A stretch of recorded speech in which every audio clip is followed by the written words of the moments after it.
মহাসংশ্লিষ্ট জাতির শ্রেষ্ঠ সন্তান শ্রদ্ধাভাজন ওলামায়ে কেরাম,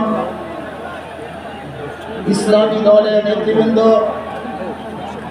অন্যান্য দলের নেতৃবৃন্দ, সামনে উপস্থিত ইসলাম প্রিয় দেশ প্রিয় ভাইয়ের আমার, আজকে সম্মেলন কেন?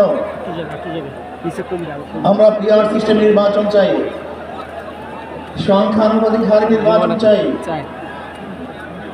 বিএনপি কেন মানছে না? বিএনপি তো দাবি করেছে আমরা জাতীয় সরকার গঠন করব, এটা বিএনপির দাবি। আর জাতীয় সরকার গঠন করার জন্য সবচেয়ে ভালো পদ্ধতি পিআর সিস্টেম নির্বাচন। জাতীয় সরকার সর্বদলের অংশগ্রহণমূলক সরকার, আর সর্বদলের অংশগ্রহণ সরকার গঠন হতে পারে একমাত্র পিআর সিস্টেম নির্বাচনের ভিত্তিতেই। তাহলে কেন বিএনপি মানছে না? কারণটা যেমন বুঝি না। অবশ্যই এই বিএনপিকেও পিআর সিস্টেমে নির্বাচন মানা উচিত।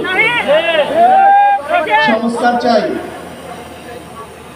বিএনপি বলছে আমরা সরকার গঠন করে ক্ষমতায় গিয়ে সংস্কার করব। প্রথম প্রশ্ন হলে এই, আগামীতে বিএনপি ক্ষমতায় যাবেন, এই গ্যারান্টি আপনি দিয়ে দিয়েছে। আপনি কিভাবে ভেবেছেন যারা 96 থেকে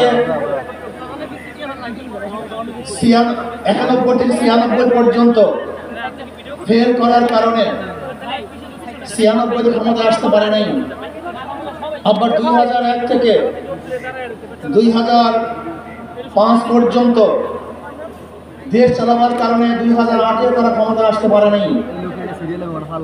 2001-এ বিএনপি ইশতেহার ঘোষণা করেছিল, সেই ইশতেহারের মধ্যে 10% বিএনপি বাস্তবায়ন করতে পারে নাই। এমনকি 2001-এ বিএনপি ইশতেহারে 1 নম্বর শর্ত তারা পালন করতে পারে নাই। আমি বিশ্বাস করি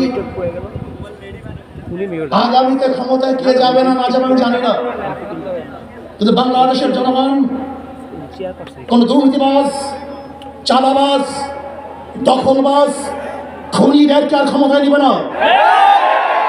বাংলাদেশের জনগণ রক্ত দিয়েছে, জীবন দিয়েছে বাংলাদেশে চাঁদাবাজি করার জন্য নয়, খুন করার জন্য নয়, দেশকে দখল করার জন্য নয়, দুর্নীতি করার জন্য মানুষ রক্ত দেয়, জীবন দেয়। বাংলাদেশের মানুষ জীবন দিয়েছিল, মানুষ মুক্তি পাবে, শান্তি পাবে। আমার গরিব দুঃখী মানুষ ক্ষুধার্ত থাকবে না, বাংলাদেশের একজন মানুষ হোক খোলা আকাশের নিচে থাকবে না, বাংলাদেশের একজন গরিব বস্ত্রহীন থাকবে না, আমার বাংলাদেশের কোন মানুষ গুম হবে না, খুন হবে না, বাংলাদেশের কোন ব্যবসায়ীকে চাঁদা দিতে হবে না, বাংলাদেশের প্রত্যেক নাগরিক অধিকার বাস্তবায়ন হবে, তারা শান্তিতে বসবাস করতে পারবে, নির্বিঘ্নে ঘুমাতে পারবে, আমার মা বোনরা ইজ্জত দিয়ে রাস্তায় চলাফেরা করতে পারবে, বাংলাদেশের মসজিদ থাকবে, মাদ্রাসা থাকবে, দাড়ি থাকবে, টুপি থাকবে, দাড়ি পরে হাসপাতাল করতে পারবে না, নিতে পারবে না, করতে পারবে না। দ্বিতীয়বার দাড়ি টানবে, এই দৃশ্য দেখার জন্য মানুষ রক্ত দেয়। আন্দোলন করবে,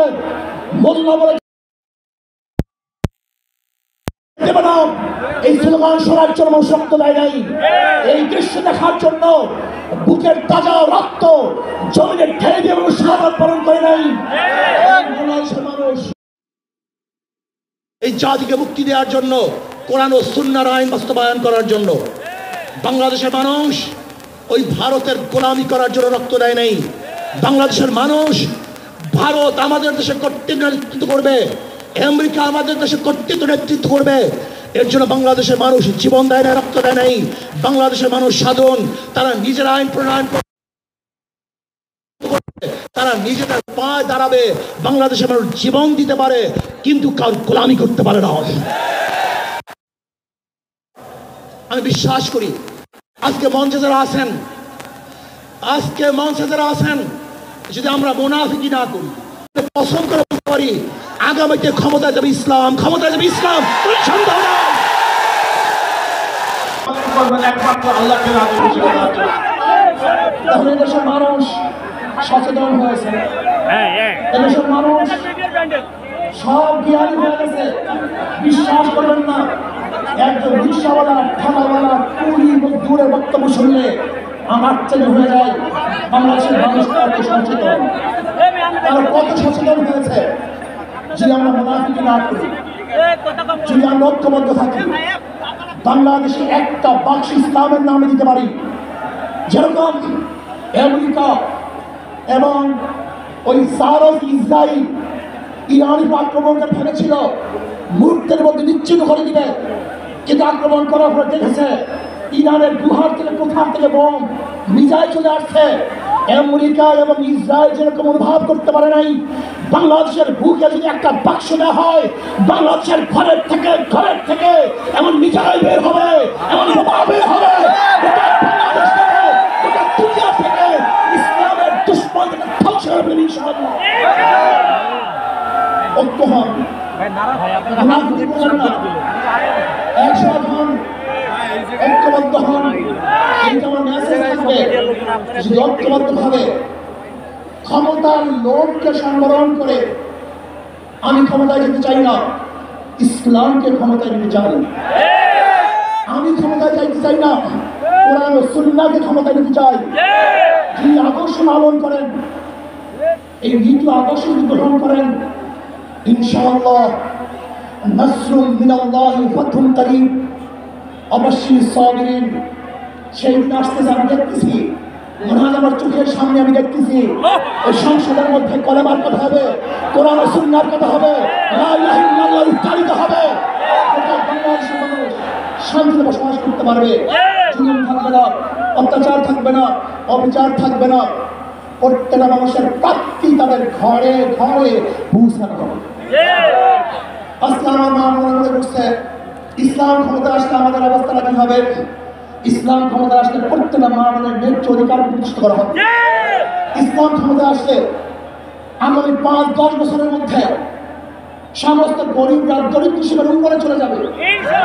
ইসলাম ক্ষমতা আসলে 28 লক্ষ কোটি টাকা বিদেশে পাচার হবে না, দুর্নীতি থাকবে না, জুলুম থাকবে না, অত্যাচার থাকবে না, নির্বিচার কোনো মানুষ আর খুন হবে না।